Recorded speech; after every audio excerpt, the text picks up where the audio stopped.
Du coup, t'as été. Non, moi, je suis venu à la manif avec eux pour les aider. Et du coup, t'es d'où toi? Moi, je suis de la sécurité, moi, de prévention sécurité. Chez Securitas? Ouais. Donc toi, t'es dans la sécurité, t'es pas policier? Non, moi, je suis délégué syndical central chez Securitas. Ok. Et du coup, je m'occupe de la CGT pour toute la sécurité, toute la France, 160 000 agents de sécurité. Et du coup, ah oui, donc tu es responsable de tous les agents de sécurité de la CGT police, du coup. Non, pas la CGT, de la sécurité. Ouais, en fait, la sécurité privée, elle prend de plus en plus de place. Ouais. Parce qu'avant, la sécurité, elle était.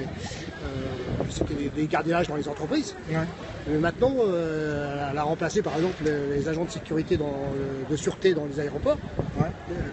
On les appelle les agents de la PAF, la police des et des frontières. Et maintenant, tu as des agents de sûreté aéroportuaire. Ouais. Maintenant, tu en as dans les ports aussi, et qui remplacent la douane.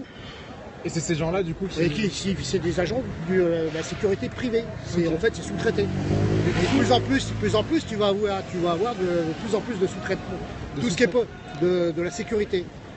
En fait, tu vas avoir une sécurité à la botte de certains. Okay. Par exemple, je prends la police municipale. C'est pareil, une police municipale n'était pas armée. Maintenant, la police municipale va pouvoir être armée. C'est chaud? Bah oui, ça veut dire à bac combien? À bac 3 la municipale? La municipale, je prends par exemple à Nice, la police municipale de Nice, monsieur Estrosi, c'est ce qu'il a fait. Pour recruter ses policiers municipaux, il était dans le commissariat en face de sa mairie. Il est rentré dans le commissariat, puis il a dit au mec combien vous êtes payé? Je vous mets 100 € de plus, vous passez de l'autre côté. Ils sont passés de l'autre côté, ils ont tous démissionné de la police nationale, ils sont passés à la police municipale. Ça veut dire qu'il s'est payé une police municipale. Avec des gens formés par l'État. C'est pas mal. Mais après quand tu vois le nouveau code de la sécurité intérieure, ça pose question par rapport. Il y a un décret dans le code de sécurité intérieure qui permet d'armer les agents de sécurité. Ils l'ont fait sur les bateaux, puisque là ça a été autorisé sur les bateaux du transport maritime. Il y a les agents de sécurité qui sont armés maintenant, à cause des piratages dans les mers. Et maintenant, ils veulent armer les agents de sécurité sur les points d'intérêt vitaux. Les points d'intérêt vitaux, c'est des points stratégiques, comme les médias, par exemple France 3 ou TF1, tous les grands. Et ils veulent armer ces agents de sécurité. Pourquoi armer? Pourquoi c'est normal? Ça veut dire que 160 000 agents de sécurité, tu peux les armer. Ça veut dire que Marine Le Pen, qui est le président, elle arme les 160 000 agents de sécurité. Après, parce que c'est des sécurités privées. Ça veut dire. Il y a des risques un peu partout. Ils sont partout. Quand vous prenez un avion, vous n'êtes plus sûr d'arriver parce qu'il y a toujours un voyou là-dedans. S'il y a des agents de sécurité qui sont dans l'avion et qu'on ne sait pas ce qu'il est, c'est encore, on est quand même tranquille. Quand le bandit sait qu'il y a toujours quelqu'un qui est armé dans le coin. Et Balkany, quand il sait que de toute façon, quoi qu'il arrive, il peut faire ce qu'il veut, il n'y a aucun problème. Balkany, c'est un parmi 100 000. Mais il réfléchit quand même avant de faire, parce que quand je suis pas sûr. Les 47 abonnements Canal, ils pensaient pas que les gens allaient dire genre, excuse-moi, pourquoi t'as 47 abonnements Canal alors que t'as 2 télés? Il y a un moment, moi je suis allé voir des policiers tout à l'heure. Vous êtes pas de la pédagogie. Bah non, la pédagogie. Non, c'est vrai que. Mais c'est pas de la critique, c'est on observe. Mais il suffit qu'elle monte sur un trou. Non, mais après, la sécurité privée, elle coûte plus. Elle va coûter. La sécurité. Le problème d'un agent de sécurité, il n'est pas formé beaucoup, il n'a pas beaucoup de formation. Mais il a un flingue quand même. Un policier, il a des mois. Il arrive quand même à. Vous avez quelques années d'expérience. Quand vous êtes là. Tu as une expérience avec une arme? Comment tu vas avoir des années d'expérience avec une arme? Vous êtes démunis. Quand on embauche les anciens policiers. Vous les avec des gens comme ça qui n'ont rien, qui se font tabasser dessus, pour votre taper. Et du coup, juste, moi, ce que je me demandais, c'est, en gros, j'ai essayé de parler un peu avec des policiers qui étaient là. Bon, ça a été un peu difficile. Moi, je me demande, enfin, je comprends qu'ils soient contre le fait de se prendre des pavés dans la gueule, je comprends. Mais c'est la partie où pourquoi la police enfin, moi, j'ai parlé un peu avec eux, la loi travail, le 49.3, pardon. Il y a 70% des Français qui sont contre la loi. Au moins. C'est ce qui s'annonce dans les médias. Bon, après, c'est sûr que dans la police, il y en a qui sont contre aussi. Mais du coup, moi automatiquement. J'ai même entendu qu'il y avait pas mal de monde. À chaque fois, quand on leur demande, ils disent ouais, on est contre. Mais du coup, pourquoi vous êtes là, empêcher les gens de demander des pourquoi ils n'ont pas fait comme en Italie? Ils ont tiré tous leurs casques quand la manifestation arrivait. Hein? Ils l'ont fait ici à Nuit Debout. Le 4e jour, ils ont replié leur casque. Ah, c'est bien. Ils se sont repliés et ils ont baissé leur casque. Ça, les médias l'ont pas dit assez d'ailleurs. Ah, c'est bien. Après, ils ont fait d'autres trucs. Après, ça. Nuit Debout, ça fait 1 mois et demi que ça existe. Oui, après, ça gêne. C'est vrai que ça gêne. Non, mais c'est le 35 mars.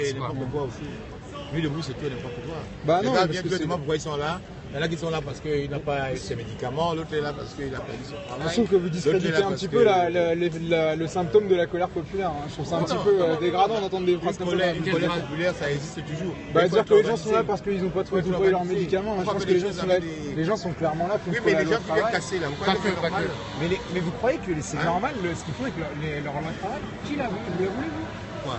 La loi de travail, quoi, la loi de travail. Il y a des députés à l'Assemblée. Ah, mais du coup, c'est à eux qu'on a interdit de parler avec le 49.3. Mais non, mais. Et du coup, qui va parler maintenant? On contourne le 49.3. Vous savez que la loi Villepin a été passée, elle avait été retirée. Villepin, il avait été passé. Mais du coup, peu importe pourquoi les gens viennent, à partir du moment où ils grossissent le nombre, ça va. Parce qu'en manifestant calmement, on peut faire bouger les choses. Mais le pire, ce que je déplore, c'est que quand on manifeste et qu'on fait des dégâts, je peux te dire, ça dessert en fait, ça fait pas du bien, ça dessert. Mais du coup, vous le savez, si vous demandez que chez vous tapez quelqu'un, vous n'aurez plus rien. Mais là c'est l'État là, monsieur, ça n'a rien à voir avec un truc interpersonnel. Là c'est pas vous et moi qui nous battons, c'est le système qui change les règles pour écraser la gueule de millions de gens sur des décennies, des centaines d'années sûrement. Les 35 heures, vous les avez connus, vous allez les connaître plus tard. C'est pas du tout dit. Hein. Là, on est sur un autre niveau, on est sur autre chose. Donc la question c'est, pourquoi est-ce que la police ne manifeste pas contre la loi travail? Pourquoi est-ce que les syndicats de police ne se retournent pas contre le... On va exonérablement vers la baisse du temps de travail. Que vous voulez ou que vous ne voulez pas. Ah, vous êtes sûr? Ah oui. Moi j'ai travaillé dans les banques. À l'époque, en agence, on était 12. À la fin, maintenant, il y a 2 personnes dans une agence. Ah, parce que tout est automatisé, donc il y a moins de gens qui bossent. Mais vous voyez ce que je veux dire. Donc on va inexorablement vers la baisse de la durée du travail. Ceux qui refusent, c'est ceux qui ne savent, qui ne comprennent pas que l'outil informatique et la nouvelle technologie et l'innovation va faire en sorte que l'homme sera remplacé. On aura des gens qui vont naître et qui vont devenir des artistes. On deviendra tous des artistes. On sera obligé de créer des choses. Mais dis que aller demander du travail parce que tu vas... Je suis pressé de vivre cette époque où on sera tous des artistes en tout cas. Merci en tout cas. De rien. À plus tard.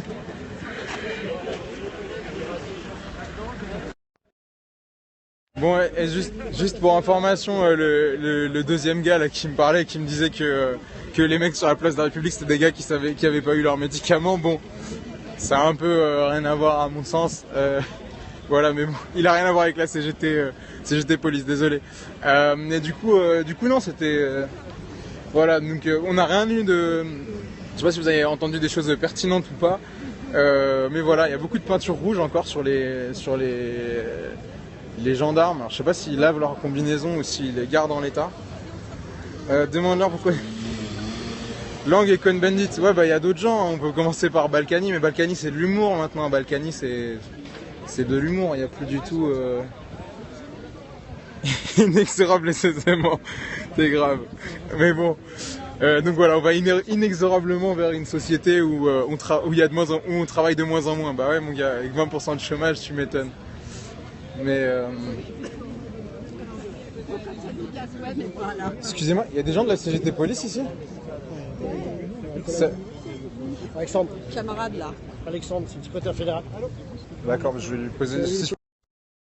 Je peux lui poser 2-3 questions. Oui, mais surtout que c'est sympa, c'est vachement sympa de discuter là comme ça. Ah ouais? Vous êtes oui. Juste... Moi je suis depuis le début, je suis là parce que je suis contre... D'accord, vous êtes manifestante? Je suis manifestante, voilà, absolument. Manifestante. Et par contre je suis pour discuter, dès que je peux discuter, je suis passée par là, ils m'ont laissé passer.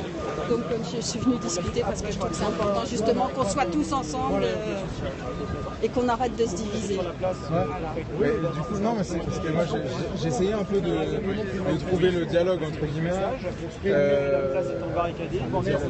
En fait là ils font un rassemblement, donc le but c'est de savoir aussi, je sais pas ce qu'ils en pensent, ils sont là contre la haine anti-flic apparemment. Bon. C'était le mot d'ordre d'Alliance parce que tu vas lui demander, eux ils avaient un autre mot d'ordre, bien plus intelligent justement. Bon, pour l'autre mot d'ordre de la CGT Police, donnez-moi quelques minutes. Je vais peut-être aller taxer une cigarette au mec qui m'a dit qu'on allait travailler de moins en moins et tous être des artistes très bientôt. Excusez-moi, est-ce qu'il y aurait moyen, en attendant le moment où on est tous des artistes, que vous me lâchiez une cigarette en pensant généreusement à cette future époque? Auriez-vous une cigarette que je puisse vous emprunter par hasard? Oh voilà, magnifique, merci. Ça va ou quoi, vieux? Oh, le truc que t'étais livreur. Non, je suis pas livreur. Les mecs, sans déconner, juste. Pardon. Non, mais franchement, on est dans une société de malades. Oh, merci. Moi, je dis, les gens, ils vivent en France, ils ne sont pas allés voir l'étranger. Ils savent un peu comment ça se passe à l'étranger. Ils sont là, ils se plaignent tout le temps, point oui, point non. Qu'est-ce qui se passe? Machin, travail, pas de travail. C'est pas ça le problème. Il y a des votes, il faut aller voter pour changer les gens. Si vous n'êtes pas content, la prochaine fois, vous votez. Désolé, ça s'allume pas trop en fait. Vous votez contre. C'est un briquet révolutionnaire. Il y a une manif. Merci. Ouais, pardon, excuse-moi. Il y avait un. Tu voulais Ouais, je reviens dès que j'ai le gars du syndicat police. À tout de suite.